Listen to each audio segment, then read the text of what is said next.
nalinis na natin ang gilid, kitang-kita nyo naman. Ang gagawin natin ay maingat natin kukunin. Dahil naka-incline ang kanyang posisyon, nakatagilid. At merong liquid na naman. Nakuha natin yung isang maliit. Ngayon, medyo malaki itong mga kasamang hunters yan. Ingatan mo lang na huwag magalaw. Ayan. Yan, kita nyo po mga kasamang hunters. Ang meaning yan, underwater. Underwater deposit. Itong operation natin ay napakadami na nating nakuhang gamit. Patunay lang mga kasamang hunters na ayon kasi sa code, sa markings ng mga treasure, kapag may nakikita kayong napakaraming gamit, ang tawag dyan ay trail to treasure. Kaya tayo ay kampante ng ating operation ay meron itong resulta talaga. Kagaya ng ating mga ginagawa dito. Kasi ko sa inyo mga kasamang hunters, ang pagti-treasure ay hindi ganun kabilis yan. Dadaan tayo sa napakatinding proseso. Kaya ito mga kasamang hunters at ang prosesong pinagdadaanan ng ating team ay ini-ere natin na magiging isang magbibigay inspirasyon. Ayan, may bago na naman mga kasamang hunters. Bagong bote na naman. May tubig pa. Ayan, kung inyong makikita mga kasamang hunters, kung hindi ako nagkakamali, isa din itong gamit sa laboratory. Erlenmeyer Plus. Ayan, kung inyong makikita mga kasamang hunters, yan, mayroon pang laman sa loob. Sa nakalagay doon sa baba. Tingnan nyo po ha. Ayan, dyan nakalagay. Yan. Kitang-kita nyo naman mga kasamang hunters. Baka kung sabihin na naman ng mga hunters natin na inilagay at tinambakan lang. Kitang-kita nyo naman sa video mga kasamang hunters ang paghukay natin. May lupa pa kanina yan dyan. Nung nakaraan, tambak na tambak talaga yan. Yan, may mga test tube sa itaas. Isang Erlenmeyer. Ang katabi ng Erlenmeyer ay yung Florence Plus. Ngayon, ay nga sa pag-aaral mga kasamang hunters dun sa code na binabasa natin sa treasure markings, ang mga ganitong pot type, yung mga ganitong mga bote ay simbolo ng underwater. Kaya mga kasamang hunters, naglagay sila dito ng, ayon sa initial observation ng team natin habang pinag-uusapan natin ng karaan, inaaral natin lahat ng mga markings. Ang ibig sabihin nito ay underwater, kaya may mga lamang liquid sa loob. Tubig. Ibig sabihin daw, ang markings na ito, itong operation na ito, dahil sa mga markings na nakuha natin, ito ay underwater deposit. Ayan. Kita nyo po ang test tube, ang dami na naman.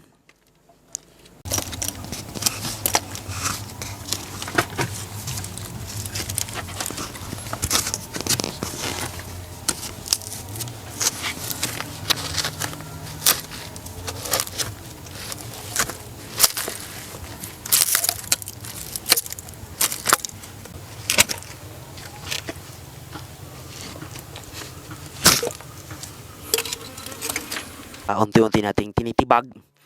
Yan, kitang-kita nyo naman. At i-clearing pa natin to hanggang sa taas. Dahil nga yung may mga gamit dun sa loob na kailangan nating kunin. Yan, dito ang ating titibagin. Yan, kitang-kita nyo na may daan ng bareta. Kasi baka sabihin na naman ng mga hunters, tinambakan lang natin ito. Hindi. Talagang naguhukay tayo dito mga kasamang hunters. Titibagin muna natin para kunin yung gamit dun sa sulok. Kaya sabi ko nga sa inyo mga kasamang hunters, ang treasure operation ay hindi yan mabilisan.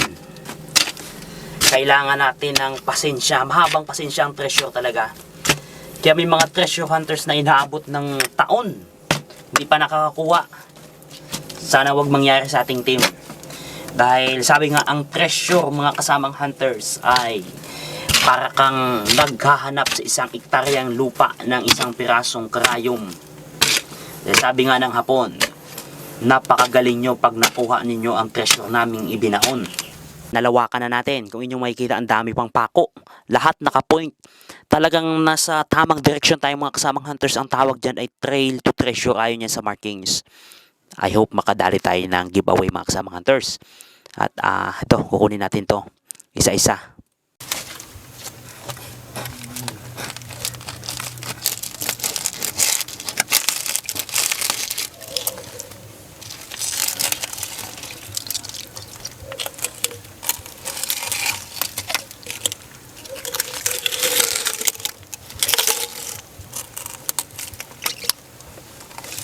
mga test tube mga kasamang hunters ay may tubig pa, may mga liquid, dami.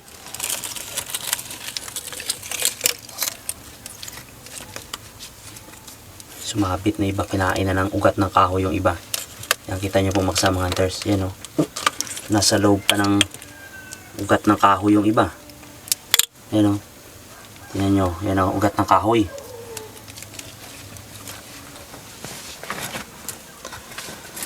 Kaya yan ang sabi ko sa inyo mga kasamang hunters. Si treasure hindi basta-basta. Para kang naghanap ng cryom sa isang ektaryang lupa. At ang sabi niya ng Hapon dati na nakausap naming matandang Hapon, swerte mo pag nakuha daw ang kanilang treasure. Dahil inilagay nila yan sa pinakamahirap na location at pinakamahirap na pagbabaon, kaya mahirap talaga mahukay mga kasamang hunters.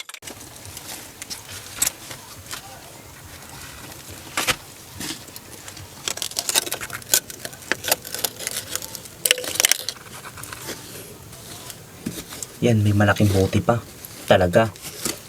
Yan, sige, linisin mo lang gilid para makita natin mga hunters na kung ano ang kanilang direksyon at posisyon. Yan, linisin mo lang dyan sa gilid yan.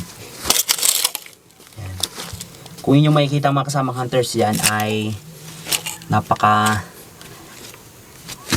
buti din, maganda din.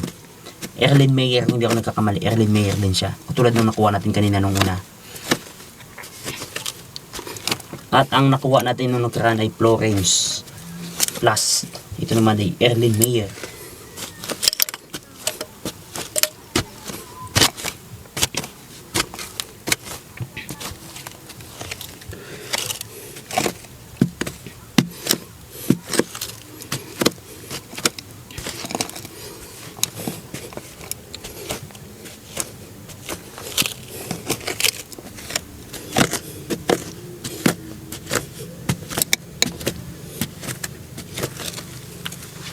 Nalinis na natin ang gilid, kitang-kita nyo naman. Ang gagawin natin ay maingat natin kukunin. Dahil naka-incline ang kanyang posisyon, nakatagilid. At merong liquid na naman. Nakuha natin yung isang maliit. Ngayon, medyo malaki itong mga kasamang hunters yan. Ingatan mo lang na huwag magalaw. Ayan. Yan, kita nyo po mga kasamang hunters. Ang meaning yan, underwater. Underwater deposit. May mga latak. Teka lang. Huwag mo masyadong ilapit sa atin, baka kung pumutok. Diyan. Kita-kita nyo naman ang pinaglagyan. Sige, ilabas na yan. Ingatan, wag nang tumumba. Delikado yan. Kita nyo naman mga kasamang hunters, yung pinagkuhaan. Gusto kong ipakita sa kanyo yung mga posisyon yan, yung mga pinagkuhaan. Yan, kita-kita nyo naman. Ayan o. Baka kasi sabihin na naman ng mga hunters natin ay inilagay. Ayan, kita nyo may mga ugat na ng kahoy. Kinain na ng kahoy mga kasamang hunters. At meron pa dito sa gilid. Ang dami. Tapos ito pa, ito mga katabi niya, mga test tube. Grabe yung lason dito mga kasamang hunters. Ng ilang oras nating operation. Yan, may malaking bote, mayroon pang maliit. May mga lamang liquid din mga kasamang hunters. Kaya kitang-kita nyo po, di natin alam kung anong laman ng boteng ito, may liquid at medyo may amoy. At nakakahilo din. Yan, nakuha natin. Ang meaning niya ay underwater mga kasamang hunters. Kaya mapapalaban na naman yung ating team. Dito sa may bato, di natin nilagay, tinumpok yung ibang mga nakuha natin ngayon. Yan. Yan yung mga collection natin ngayon. Daming bote. Tapos dito ay mga test tube naman. Actually, may nakuha pa nga tayong salamin mga kasamang hunters. Kanina habang pinapala natin, hindi natin alam sang direksyon natin nakuha to eh. May mga pinapala pa. Yan. Yan yung po, may mga tubig pang kasama mga kasamang hunters. Ang dami na nating test tube. Nako, delikado na ito. Yan, mga nakuha natin kanina to.